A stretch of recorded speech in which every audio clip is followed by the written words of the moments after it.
Hello दोस्तों, welcome to commerce nation learn with confidence. My name is Aman. दोस्तों, commerce nation एक online and offline platform है जो कि आपको बहुत सारे एंट्रेंस एग्जाम की तैयारी करवाता है। ठीक है दोस्तों, इस साल यानी कि 2020 में कॉमर्स नेशन ने बीचू बीकॉम एंट्रेंस में फर्स्ट रैंक दी है एंड दोस्तों एमकॉम एंट्रेंस में फीमेल फर्स्ट रैंक दी है। एंड दोस्तों 200 से ज्यादा बच्चों का सिलेक्शन हम लोगों ने बीचू के अंदर एंड अदर यूनिवर्सिटीज में करवाया है। ठीक है, एंड दोस्तों अभी भी काउंटिंग है क्योंकि अभी भी बहुत सारी अफिलिएटेड कॉलेज की सीट नहीं फ्री हुई है, उसमें भी एडमिशन हो रहे हैं, तो अभी भी स्टिल काउंटिंग है, बहुत एडमिशन हो रहे हैं। कॉमर्स नेशन आपको ऑफलाइन कोर्सेज भी प्रोवाइड करवाता है। हमारी कोचिंग दोस्तों संकट मोचन के पास है, वाराणसी में संकट मोचन के पास है। आप लोग कोचिंग पे आके ऑफलाइन कोर्सेज को भी ज्वाइन कर सकते हैं। ठीक है, एंड हम लोगों के ऑनलाइन कोर्सेज भी हैं जिसके लिए आपको कॉमर्स नेशन का ऐप डाउनलोड करना पड़ेगा, या फिर कोई भी डाउट है कॉमर्स नेशन के नंबर पे कॉन्टैक्ट कर सकते हैं। दोस्तों यहाँ पे हम लोग के कुछ टॉपर्स हैं जो कि आप लोग ऑलरेडी देख चुके होंगे बहुत सारी वीडियोस में। ठीक है, अर्चना सिंह फर्स्ट रैंक है दोस्तों, विनायक,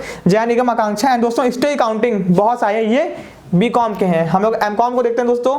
ये एमकॉम में दोस्तों Ananya C Pandey female first rank, Arpita दोस्तों, यश, पूजा, अनन्या, अभिषेक, ये सब दोस्तों एंड दोस्तों अभी भी और भी लोग हैं। ठीक है, बहुत सारे लोग हैं, सबका यहाँ दिखाना पॉसिबल नहीं है दोस्तों। ठीक है, तो दोस्तों ये देखिए अर्चना सिंह फर्स्ट रैंक है दोस्तों, इनका 347 मार्क्स था। दोस्तों आप लोग कॉमर्स सेशन का अगर आप लोग ऑफलाइन कोर्स ज्वाइन करना चाहते हैं तो ऑफलाइन कोर्सेज को भी ज्वाइन कर सकते हैं। एक बार आप लोग केवल विजिट कीजिएगा ऑफलाइन कोचिंग में। ठीक है, आप लोग आके एक बार डेमो क्लास भी वहां पे कर सकते हैं। ठीक है दोस्तों, कॉमर्स नेशन जो आपको कोर्स प्रोवाइड करता है उस कोर्स में आपको मिलता क्या क्या है, बहुत बच्चे डाउट में हैं कोर्स में क्या क्या मिलता है दोस्तों। तो यहाँ पे आप देखिए कोर्स में आपको क्या क्या मिलता है। सबसे पहले कंप्लीट वीडियो लेक्चर्स, आपको प्रॉपर हर एक सब्जेक्ट के वीडियो लेक्चर्स मिलेंगे कॉमर्स नेशन ऐप के अंदर। ठीक है, आपको कहीं भी जाने की जरूरत नहीं है। कॉमर्स नेशन का ऐप डाउनलोड करना है गूगल प्ले स्टोर से, आपको उस ऐप के अंदर सारी वीडियोस मिलेंगी एंड दोस्तों वीडियो पे कोई भी रिस्ट्रिक्शंस नहीं है। उसका दोस्तों book at your door step, आपको आपके घर पे बुक मिलेगी प्रॉपर नोट्स की, कोई भी आपको अलग से प्रिंट आउट करवाने की जरूरत नहीं है, पीडीएफ में पढ़ने की जरूरत नहीं है, बुक आपके घर पहुंच जाएगी दोस्तों। ठीक है, 40+ टेस्ट सीरीज, आपको 40 से ज्यादा हम लोग ऑनलाइन टेस्ट करवाएंगे, मतलब घर बैठे अपने फोन पे अपने लैपटॉप पे आप लोग ऑनलाइन एग्जाम दोगे। ठीक है, आपका रिपोर्ट भी आपको तुरंत मिल जाएगा कितना मार्क्स आया। ठीक है, उसके बाद इंपॉर्टेंट पीडीएफ नोट्स, अगर कुछ इंपॉर्टेंट पीडीएफ नोट्स हैं उसको भी प्रोवाइड करवाएंगे हम लोग। उसका दोस्तों 5000 से ज्यादा एमसीक्यू, दोस्तों ये 5000+ एमसीक्यू कहने की बात है, यहाँ पे आपको हर एक यूनिट के हर एक टॉपिक के हम लोग एमसीक्यू की प्रैक्टिस करवाएंगे जिसकी क्वांटिटी 5000 से भी ज्यादा होगी। ठीक है दोस्तों, 10+ ये कि ओरिजिनल प्रीवियस पेपर दोस्तों बीकॉम के एक्चुअल में बेचू के 20 से ज्यादा एंड दोस्तों जितनी भी यूनिवर्सिटी है, जामिया, अलीगढ़, लखनऊ, डीयू, सबकी MGKVP सबके प्रीवियस पेपर आपको हम लोग प्रोवाइड करवाएंगे। ठीक है दोस्तों, उसके बाद रिवीजन ही वीडियो एंड दोस्तों ऐसा नहीं है कि बस आपको पढ़ा दिए उसके बाद आपको काम हो गया, आपको पढ़ाने के बाद रिवीजन के वीडियोस भी देंगे। प्रॉपर बिजनेस मैनेजमेंट के हम लोग 1 घंटे के अंदर आपको प्रॉपर रिवीजन भी करवाएंगे दोस्तों, ऐसा नहीं कि बस वीडियो दे दिया काम खत्म। ठीक है, उसका दोस्तों लाइव क्लासेस, अगर आपको कोई भी डाउट है उसके लिए अलग से लाइव क्लासेस चाहिए यूट्यूब के ऊपर कॉमर्स सेशन के ऐप पे भी। ठीक है, ओके दोस्तों। व्हाट्सएप ग्रुप दोस्तों गर्ल्स के और बॉयज के लिए अलग अलग व्हाट्सएप ग्रुप है, आपको वहां पे ऐड किया जाएगा, जो भी डाउट है वहां पे आप पूछ सकते हो। दोस्तों डेली एमसीक्यू क्विज, दोस्तों हम लोग के व्हाट्सएप ग्रुप के अंदर हर दिन डेली एमसीक्यू का क्विज भी होता है। ठीक है, बच्चे वहां पे हर दिन क्वेश्चन की प्रैक्टिस करते हैं, हर दिन 10 से 15 क्वेश्चन की एवरी डे, संडे को छोड़ के। ठीक है दोस्तों, उसके साथ ही साथ आपको मोटिवेशनल एंड स्ट्रेटेजी, जो बच्चे टॉप किए हैं उनसे आपको मोटिवेशनल वीडियोस, हम लोग के वीडियोस एंड स्ट्रेटेजी बताई जाएगी कि कैसे आप लोग एंट्रेंस एग्जाम को क्वालिफाई कर सकते हैं।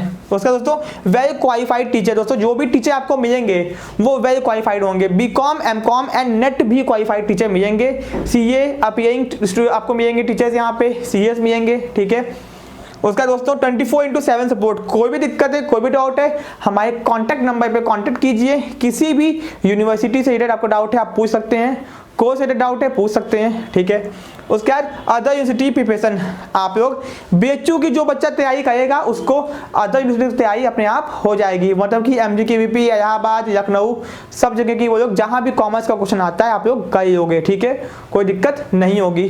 कोर्स को ज्वाइन कैसे करना है, इतनी फैसिलिटी उठानी कैसे है, कुछ नहीं करना है, कॉमर्स नेशन के ऐप को डाउनलोड करना है। ठीक है, डाउनलोड करने के बाद स्टोर सेक्शन पे वहां पे कोर्स दिखाई देगा, जाके आप लोग परचेज कर सकते हो। ठीक है दोस्तों, एंड परचेस करने के बाद आपको कुछ टाइम के अंदर कॉमर्स सेशन की टीम से कॉल आएगी एंड मैक्सिमम चीजें कोर्स में आपको मिल जाएंगी। जो भी डाउट है आप लोग कॉल करके पूछ सकते हो। ठीक है दोस्तों, इस वीडियो को मैक्सिमम टू मैक्सिमम अपने फ्रेंड्स में शेयर कीजिएगा। एंड दोस्तों वीडियो अच्छा लगा वीडियो को लाइक, चैनल को सब्सक्राइब एंड बने रहिए कॉमर्स सेशन के साथ में अपने बीकॉम और एमकॉम एंट्रेंस को निकालने के सपने को पूरा करने के लिए, बीएचयू में पढ़ने के सपने को पूरा करने के लिए। Thank you so much. Hello दोस्तों, आज हम लोग का बिजनेस इन्वायरमेंट का फर्स्ट लेक्चर है। ठीक है, जो कि आपके बीएचयू बीकॉम और एमकॉम एंट्रेंस दोनों के लिए बहुत ज़्यादा इंपॉर्टेंट है। दोस्तों आपके एमकॉम में भी इससे क्वेश्चन आते हैं, तो बहुत बच्चे सोचेंगे सर तो ये तो टॉपिक ही नहीं है, बट ऐसा नहीं है। एमकॉम में भी इससे क्वेश्चन आते हैं। बीएचयू के साथ साथ दोस्तों, बीएचयू के साथ साथ ये जितनी भी यूनिवर्सिटी है वहाँ पे आपके काम आने वाला है। ठीक है, एंड नेट जेएस में भी ये वीडियो आपके बहुत ज़्यादा काम आएगा। तो BHU BCom entrance, MCom entrance, other universities के BCom MCom entrance and NET JS में आपके ये वीडियो बहुत ज़्यादा काम आने वाला है। ठीक है, बट ये बनाया गया है स्पेसिफिकली बीएचयू बीकॉम और एमकॉम एंट्रेंस के लिए।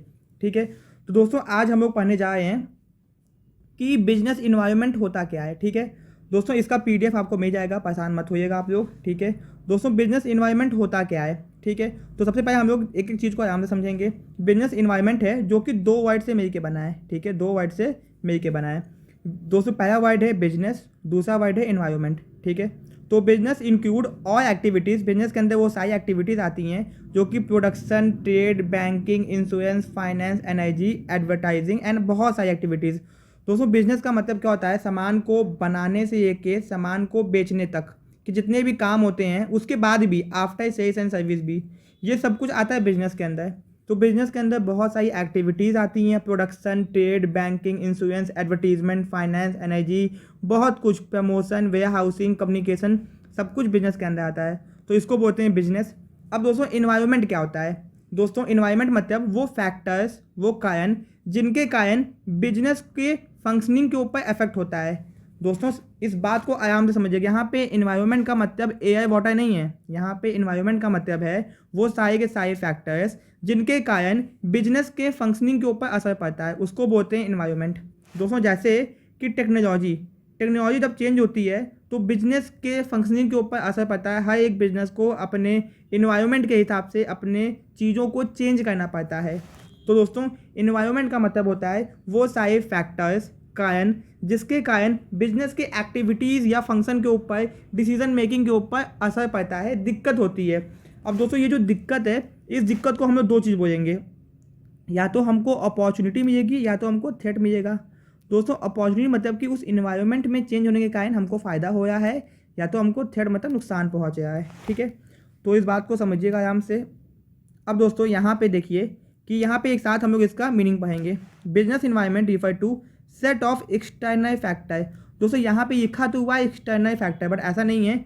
इंटरनल और एक्सटर्नल दोनों फैक्टर्स के कारण बिजनेस के ऊपर असर पड़ता है। यहाँ पे एक्सटर्नल क्यों लिखा है अभी मैं आपको आराम से बताऊँगा।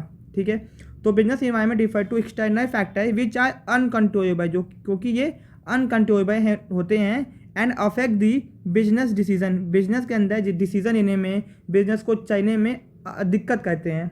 ठीक है ना, बिजनेस इन्वायरमेंट का मतलब होता है set of external factors which are uncontrollable, जो कि ये अनकंट्रोलेबल होते हैं एंड बिजनेस के फंक्शनिंग के, डिसीजन मेकिंग के ऊपर असर करता है। ठीक है, इसको बोलते हैं बिजनेस इन्वायरमेंट। तो सिंपल भाषा में बिजनेस इन्वायरमेंट मतलब वो सारे फैक्टर जिनके कारण बिजनेस को चलने में, डिसीजन लेने में, फंक्शनिंग में असर पड़ता है, दिक्कत होती है। वो दिक्कत फ़ायदा भी हो सकता है और नुकसान भी हो सकता है, उसको बोलते हैं बिजनेस इन्वायरमेंट। दोस्तों इन्वायरमेंट जो होता है वो दो टाइप का होता है, एक होता है एक्सटर्नल, एक होता है इंटरनल।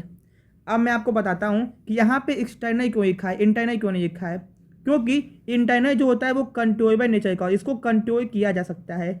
जब कोई दिक्कत को हम लोग सॉल्व कर सकते हैं तो वो दिक्कत कैसी, तो इंटरनल इन्वायरमेंट जो होता है उसको कंट्रोल किया जा सकता है। इसी ये डेफिनेशन के अंदर वो नहीं दिखता अपने को, इसे ये वहाँ पे हमेशा एक्सटर्नल लिखा होता है, बट ऐसा नहीं है। हम लोग इंटरनल और एक्सटर्नल दोनों को मानेंगे कि ये फैक्टर होते हैं जिसके कारण बिजनेस के फंक्शनिंग के ऊपर असर पड़ता है। ठीक है, तो अगर हम मोटा मोटी बात करें तो business environment is a set of political, economic, social, technological forces कहो या फैक्टर कहो that are largely outside the control, जो कि बिजनेस के मैक्सिमम बाहरी होते हैं, बिजनेस के कंट्रोल में नहीं होते हैं। And influence of business, business को इन्फ्लुएंस करते हैं, can potentially have both positive and negative impact on the business. दोस्तों बिजनेस इन्वायरमेंट इन सब को कहते हैं, political, economic, social, technological forces data IG outside, जो कि मैक्सिमम बिजनेस के बाहर होते हैं, जो कि बिजनेस को इन्फ्लुएंस करते हैं, अफेक्ट करते हैं, जो कि बिजनेस को पॉजिटिव इम्पैक्ट भी पहुंचाते हैं और नेगेटिव इम्पैक्ट भी पहुंचाते हैं। पॉजिटिव का मतलब होता है दोस्तों अपॉर्चुनिटी, और नेगेटिव का मतलब होता है थ्रेट, मतलब नुकसान भी पहुंचाते हैं। ठीक है, इस बात को आप लोग ध्यान रखिएगा। ठीक है, तो ये आपको बात समझ में आ चुकी होगी कि बिजनेस इन्वायरमेंट होता क्या है। बिजनेस इन्वायरमेंट का मतलब होता है वो सारे फैक्टर्स जिनके कारण बिजनेस के फंक्शनिंग के ऊपर असर पड़ता है। इट मे बी इंटरनल और इट मे बी एक्सटर्नल, वो इंटरनल भी होता है और एक्सटर्नल भी होता है। तो हमेशा डेफिनेशन में एक्सटर्नल इसे लिखा होता है क्योंकि इंटरनल को कंट्रोल किया जा सकता है। ठीक है, तो दोस्तों यहाँ पे आप लोग देखिएगा कि इंटरनल इन्वायरमेंट क्या होता है, कंट्रोलेबल नेचर का होता है, और एक्सटर्नल अनकंट्रोलेबल। इस बात को दोस्तों ध्यान दीजिएगा, पूछा गया है कि कौन सा कंट्रोलेबल है और कौन सा अनकंट्रोलेबल है। ठीक है, अब दोस्तों यहाँ पे दिया हुआ है अपना कैरेक्टरिस्टिक्स, यहाँ पे दिया हुआ अपना कैरेक्टरिस्टिक्स दिया हुआ है। तो दोस्तों इस कैरेक्टरिस्टिक्स को ध्यान से देखिएगा। ठीक है, ये बहुत इंपॉर्टेंट है एंड क्या बोलते हैं, ध्यान से इसको समझिएगा। ठीक है, पहला जो कैरेक्टरिस्टिक्स है उसका नाम है टोटलिटी ऑफ एक्सटर्नल फोर्सेस, मतलब कि बिजनेस इन्वायरमेंट के अंदर मैक्सिमम एक्सटर्नल फोर्सेस होते हैं जो बिजनेस के बाहर के होते हैं और जो बिजनेस को अफेक्ट और अपॉर्चुनिटी भी प्रोवाइड करते हैं। ठीक है, पहला हो गया। स्पेसिफिक और जनरल, स्पेसिफिक का मतलब होता है और जनरल, दोनों का मतलब समझिएगा। स्पेसिफिक का मतलब होता है जब किसी भी इन्वायरमेंट में चेंज होता है एंड कुछ को अफेक्ट होता है, सबको अफेक्ट फ़ायदा या नुकसान नहीं होता, कुछ कुछ को होता है, तो उसको बोलते हैं स्पेसिफिक। सपोज़ कि इंडियन गवर्नमेंट ने टैक्स बढ़ा दिया है टेक्सटाइल वालों के लिए, जो भी कपड़ा बनाते हैं उनके टैक्स को बढ़ा दिया है, तो जितने भी कपड़े बनाने वाले बिजनेसमैन होंगे उनको अफेक्ट होगा, तो ये हो गया स्पेसिफिक। अगर इंडियन गवर्नमेंट ने केवल टैक्स को बढ़ा दिया है, किसी एक के नहीं सबके लिए, तो वो हो गया जनरल फोर्स, जनरल फैक्टर। ठीक है, अब आता है इंटररिलेटेड, मतलब रिलेटेड विद ईच अदर। दोस्तों एक फैक्टर हमेशा दूसरे फैक्टर से क्या होता है, कनेक्टेड होता है। सिंपल सी बात है, ये आपको पॉइंट्स को याद रखना है। दोस्तों चौथा है डायनेमिक इन नेचर। दोस्तों डायनेमिक का मतलब होता है ये इन्वायरमेंट जो होता है कीप चेंजिंग, हमेशा चेंज होता है, कभी भी एक जैसा नहीं होता है, कभी भी एक जैसा नहीं होता है, ये हमेशा चेंज होता रहता है। ठीक है, इस बात को ध्यान दीजिएगा, इस पॉइंट्स को आपको याद रखना है। अनसर्टेनिटी मतलब very difficult to predict future happening, future में क्या होने वाला है ये कोई भी आसानी से प्रिडिक्ट नहीं कर सकता, बहुत कठिन काम है ये। ठीक है, तो बिजनेस इन्वायरमेंट क्या है, अनसर्टेन है। कॉम्प्लेक्स भी है दोस्तों, डिफिकल्ट टू अंडरस्टैंड, इसको समझना भी बहुत कठिन है, ये बहुत कॉम्प्लेक्स होता है, इसको समझना बहुत कठिन काम है। दोस्तों रिलेटिविटी, इसका मतलब होता है differ from country to country, मतलब हर एक कंट्री के अंदर वहाँ का इन्वायरमेंट अलग होता है। सिंपल सी बात है, इंडिया एक डाइवर्स रीजन का कंट्री है, यहाँ पे हिंदू, मुस्लिम, सिख, ईसाई, जैन, बुद्धिज्म बहुत लोग आते हैं, तो यहाँ का इन्वायरमेंट भी यहाँ के लोगों के हिसाब से है। तो अमेरिका का अलग है, चाइना का अलग है, पाकिस्तान का अलग है। तो भैया आपको याद क्या करना है, इन पॉइंट्स को याद करना है। ठीक है, इम्पॉर्टेंट है, इसको आपको याद रखना है। ठीक है, ये सारे के सारे कैरेक्टरिस्टिक्स क्या हो या फिर नेचर क्या हो बिजनेस इन्वायरमेंट के, पूछ देगा इनमें से बिजनेस इन्वायरमेंट का फैक्टर कौन है, कौन नहीं है, कौन सा फीचर है, कौन सा फीचर नहीं है, तो आपको याद रखना होगा। सब एकदम इजी है, कुछ भी कठिन नहीं है इसके अंदर। ठीक है, अब दोस्तों हम लोग जा रहे हैं इंपॉर्टेंस ऑफ बिजनेस इन्वायरमेंट को पढ़ने कि भैया बिजनेस इन्वायरमेंट से फ़ायदा क्या क्या होता है, बिजनेस इन्वायरमेंट से फ़ायदा क्या क्या होता है। ठीक है, तो चलिए हम लोग देखते हैं। सबसे पहला है identify opportunities and getting the first mover advantage. एकदम दोस्तों इसको याद करिए, जब भी बिजनेस इन्वायरमेंट में चेंज होता है तो उसके कारण बिजनेसमैन को या तो अपॉर्चुनिटी मिलेगी या तो उसको थ्रेट मिलेगा, बट जो भी उस अपॉर्चुनिटी का फ़ायदा उठाएगा सबसे पहले, तो उसको बोलते हैं फर्स्ट मूवर एडवांटेज। जो भी सबसे पहले जिसको पता चला कि ये भैया एक अपॉर्चुनिटी है, तो वो फर्स्ट में क्या करेगा, एडवांटेज उठा सकता है, तो ये फ़ायदा पहुंचता है बिजनेस इन्वायरमेंट से। दूसरा identify threat and early warning signal. जब भी बिजनेस इन्वायरमेंट में चेंज होता है तो पहले ही क्या होता है, बिजनेस इन्वायरमेंट की मदद से हम लोग आइडेंटिफाई कर सकते हैं कि देखो भैया नुकसान होने वाला है। जैसे कि जब पेन ड्राइव बहुत ज़्यादा यूज़ होने लगी, पेन ड्राइव वो होता है जिसमें हम लोग डेटा स्टोर करते हैं। जब बहुत ज़्यादा यूज़ होने लगा तो समझ में आ गया था कि जो सीडी है वो बंद होने वाली है। तो भैया जो सीडी की कंपनी थी उसको समझ में आ चुका था कि भैया अर्ली वार्निंग सिग्नल है, अब सीडी बनाना बंद करो, जाके पेन ड्राइव बनाओ, नहीं तो बिजनेस बंद हो जाएगा। आज के टाइम पे सीडी मतलब ना के बराबर कोई यूज़ नहीं करता, मैक्सिमम लोग पेन ड्राइव यूज़ करते हैं। दोस्तों यहाँ पे टॉपिंग नहीं है, टैपिंग है। तो टैपिंग यूज़फुल रिसोर्सेज, जितने भी यूज़फुल रिसोर्सेज होते हैं उनको टैपिंग मतलब अच्छे से यूज़ करना, ठीक है। इम्प्रूविंग परफॉर्मेंस, भैया अगर बिजनेस इन्वायरमेंट को कोई इंसान समझ जाएगा तो अपनी परफॉर्मेंस को, बिजनेस की परफॉर्मेंस को इम्प्रूव कर सकता है, ठीक है। Assisting in planning and policy formulation, दोस्तों इसका क्या मतलब है, इंडियन गवर्नमेंट जब भी कोई नियम, कायदे, कानून, नीति बनाती है, कोई प्लान बनाती है, कोई नई योजना लेके आती है, तो बिजनेस इन्वायरमेंट को देख के, समझ के, उसके हिसाब से क्या करती है, ये क्या आती है, कोई भी प्लान बनाती है। तो बिजनेस इन्वायरमेंट मदद करता है प्लानिंग में और पॉलिसी फॉर्मुलेशन में। वैसे ही बिजनेसमैन जब भी कोई नया सामान लॉन्च करता है, कोई चीज़ बनाता है, तो इन्वायरमेंट के हिसाब से बनाता है, ठीक है, वो इन्वायरमेंट उसको मदद करता है। Coping with the rapid changes, जो भी रैपिड मतलब करंट में तेज़ी से चेंजेस हो रहे हैं उनसे कोप करने के, मतलब अपने आप को बचाने के लिए, ठीक है, बिजनेस इन्वायरमेंट आपको मदद करता है। दोस्तों आपको पॉइंट्स को याद रखना है, ठीक है, इंपॉर्टेंट है, बहुत ईजी है, कुछ भी नहीं है इसके अंदर, ठीक है। तो यहाँ पे अपना इंपॉर्टेंस भी हो गया, ठीक है। अब दोस्तों ये जो चार्ट है, इस चार्ट को एकदम आपको समझ जाइए कि बीकॉम वाले बच्चों को कुछ ज़्यादा ही ध्यान से याद करना है, ठीक है ना, बीकॉम वाले बच्चों को कुछ ज़्यादा ही ध्यान से याद करना है, ठीक है। तो पहला जो अपना चार्ट यहाँ पे समझते हैं, सबसे पहले होता है इंटरनल इन्वायरमेंट, ठीक है। और दोस्तों ये एक्सटर्नल का इन्वायरमेंट यहाँ पे आ गया है, एक होता है एक्सटर्नल, एक होता है इंटरनल, ठीक है। उसके बाद दोस्तों जो इंटरनल होता है वो कंट्रोलेबल नेचर का होता है, और जो एक्सटर्नल होता है वो अनकंट्रोलेबल, ठीक है। कोई दिक्कत अभी आपको नहीं होगी। अब दोस्तों यहाँ पे ध्यान देना कि आपका जो इंटरनल था उसके अंदर क्या क्या चीज़ें आती हैं, उसके अंदर क्या क्या चीज़ें आती हैं। तो यहाँ पर दोस्तों man, money, material, machinery, management, strategy, structure, personnel capability, personnel का मतलब होता है जो कंपनी में लोग काम करते हैं उनकी capability, financial capability, marketing capability, operating capability, technical and internal power relationship capability. दोस्तों ये सब आपका इंटरनल इन्वायरमेंट में आता है। तो पूछ देगा कि भैया स्ट्रैटेजी किस इन्वायरमेंट में आती है, इंटरनल कि एक्सटर्नल, तो आपको बताना होगा इंटरनल के अंदर आती है। इस पॉइंट को आपको याद करना है। तो भैया जब भी मैं आपको बिजनेस एनवायरनमेंट के बाकी चैप्टर्स पढ़ाऊंगा तो इसको याद भी करवाता चलूँगा, ठीक है। तो अभी आप यहाँ पे देख लो। अब दोस्तों आता है एक्सटर्नल, एक्सटर्नल जो कि होता है अनकंट्रोलेबल, भैया इसको कंट्रोल नहीं किया जा सकता। तो दोस्तों एक्सटर्नल जो होता है वो होता है वो भी दो टाइप का है, एक होता है माइक्रो, एक होता है मैक्रो। दोस्तों माइक्रो को हम लोग ऑपरेटिंग भी बोलते हैं इन्वायरमेंट, एंड मैक्रो को जनरल इन्वायरमेंट बोलते हैं, ठीक है। तो पहले माइक्रो मतलब दोस्तों ये ऑपरेटिंग मतलब छोटे छोटे इन्वायरमेंट फैक्टर्स हैं जिनके कारण बिजनेस को असर पड़ता है, दिक्कत होती है, ठीक है।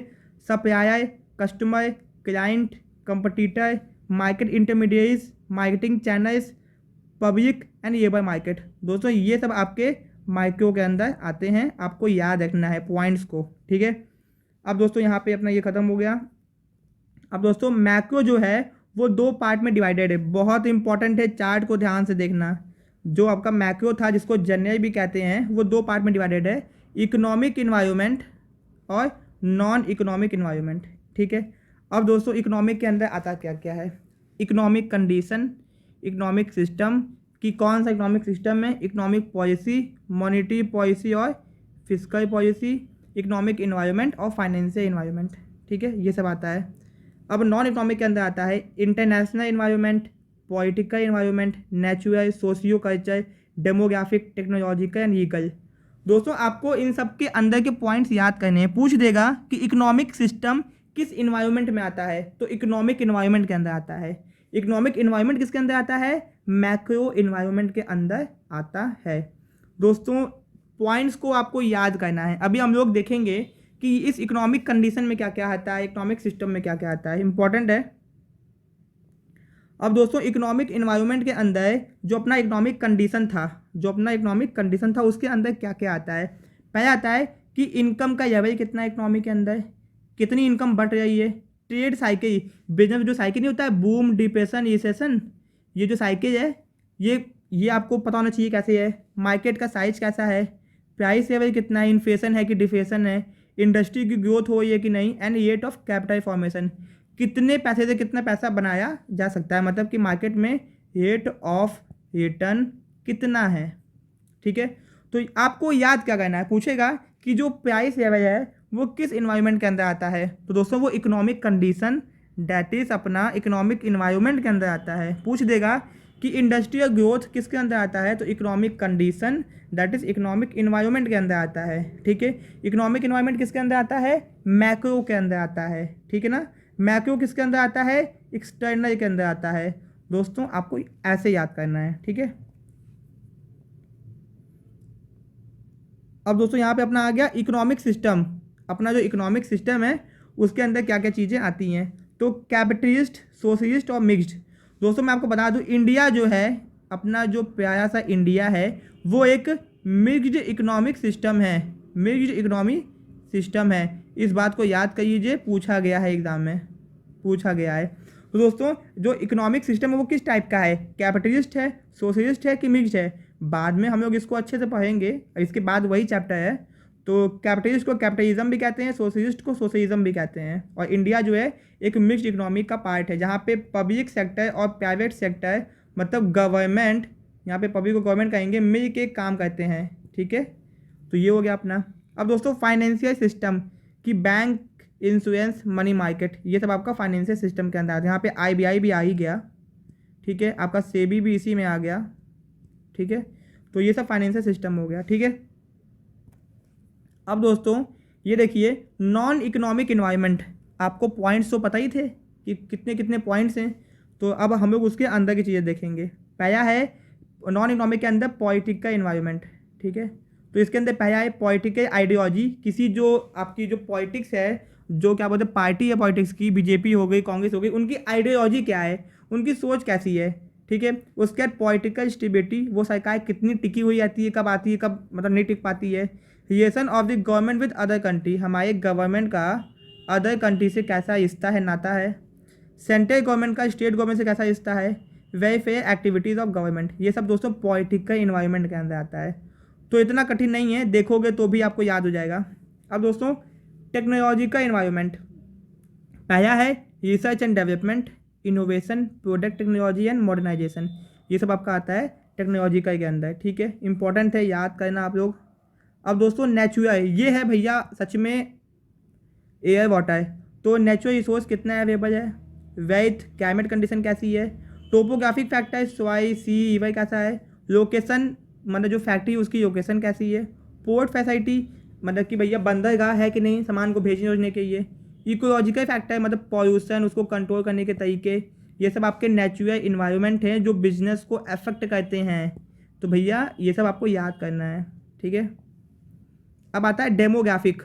दोस्तों डेमोग्राफिक के अंदर क्या क्या आता है, पहला है population size and growth, age sex composition, कितने मेल हैं कितने फीमेल हैं, एजुकेशन का लेवल कितना है, मतलब educated uneducated, rural and urban population, family size and structure, कि भैया फैमिली साइज कैसा है, स्ट्रक्चर, न्यूक्लियर फैमिली तो नहीं है, मतलब जो शहर में आजकल बसती है बस मदर फादर और बच्चे, इकोनॉमिक सेटिस्फेक्शन ऑफ पॉपुलेशन, हमारी जो जनता है कितनी सेटिस्फाइड है, तो ये सब डेमोग्राफिक के अंदर आता है। ठीक है, अब आते हैं हम लोग सोशियो कल्चर इन्वायरमेंट के अंदर। दोस्तों इसके अंदर आता है आपका attitude of people to work, जब वो लोग काम करते हैं तो उनका एटीट्यूड कैसा है काम के प्रति, family system, caste system, business ethics, दोस्तों ये आपको बिजनेस मैंने पढ़ाया भी है, एजुकेशन, लैंग्वेज एंड अर्बनाइजेशन, ये सब आता है सोशियो कल्चर इन्वायरमेंट के अंदर। तो दोस्तों आप लोग समझ चुके होंगे कि अभी तक आपको पढ़ना क्या है, आप लोग समझ चुके होंगे कि आपको अभी तक पढ़ना क्या है। ठीक है, यहाँ पे और पॉइंट्स हैं, इसको भी देख लो। ठीक है, वैल्यू सिस्टम, कस्टम, हमारे देश की जो रीति रिवाज हैं, रिलेशन है, ट्रेडिशन है, परंपरा है, धर्म है, हिंदू क्या बोलते हैं मुस्लिम के जो धर्म होते हैं वो सब धर्म हो गए, जैनिज़्म हो गया, बुद्धिज़्म हो गया, ये सब हैबिट एंड प्रेफरेंस, ये सब भी बिजनेस को अपॉर्चुनिटी और थ्रेट प्रोवाइड करते हैं, मतलब किसी ना किसी तरीके से अफेक्ट करते हैं। ठीक है, अब बचा अपना लास्ट छोटा सा टॉपिक, इसके नीचे देख लूँ कुछ नहीं है, हाँ इसके नीचे कुछ नहीं दोस्तों, ठीक है। तो दोस्तों जो इंटरनेशनल एनवायरनमेंट है ये कैसे बिजनेस को अफेक्ट करता है, जैसे कि ग्लोबलाइजेशन, दोस्तों ग्लोबलाइजेशन हो गया, ठीक है दोस्तों, इसको मैं आपको पढ़ाऊंगा भी बहुत अच्छे से। इंटरनेशनल इकोनॉमिक इंस्टीट्यूशंस हो गया, WTO, IMF, वर्ल्ड बैंक, जिसको हम लोग IDB बोलते हैं, याद रखना, ठीक है। उसका ये सब पढ़ना अभी हम लोगों को। इंटरनेशनल एग्रीमेंट, जब एक कंट्री का दूसरे कंट्री से कोई एग्रीमेंट होता है, समझौता, ठीक है। इंटरनेशनल टेररिज्म, अंतर्राष्ट्रीय आतंकवाद, culture exchange, oil price hike, जो तेल के दाम बढ़ जाते हैं ना, ये सब क्या है, इंटरनेशनल एनवायरनमेंट है। तो भैया हमने फर्स्ट चैप्टर पढ़ा, हमको करना क्या है कि बस पॉइंट्स को याद रखना है कि कौन सा पॉइंट किसके अंदर आता है। एग्जाम में सीधे सीधे क्वेश्चन पूछेगा कि ये पॉइंट किसके अंदर आता है। एंड हमने जो ऊपर देखा था कि भैया ये आप यहाँ पर ध्यान दीजिएगा कि जो इसके यहाँ पे फीचर बताए गए थे, इसके जो फीचर्स बताए गए थे इम्पॉर्टेंट है, याद रखना, आपको कोई बताएगा नहीं इतने सारे फीचर्स, ठीक है। तो इम्पॉर्टेंट है, ठीक है, और ये इंपॉर्टेंस तो आपको याद ही है। दोस्तों अपना फर्स्ट चैप्टर आज खत्म हो गया, ठीक है, बिजनेस एनवायरनमेंट का। होप कि आपको समझ में आया होगा एंड कोई डाउट नहीं हुई होगी, ठीक है, कोई डाउट आपको नहीं होगा। अगर है तो आप लोग हम लोग से कंसल्ट कर सकते हैं, ठीक है। वीडियो पसंद आया तो वीडियो को लाइक कर देना दोस्तों, चैनल को सब्सक्राइब कर देना। मिलते हैं अपने नेक्स्ट वीडियो में। Thank you so much.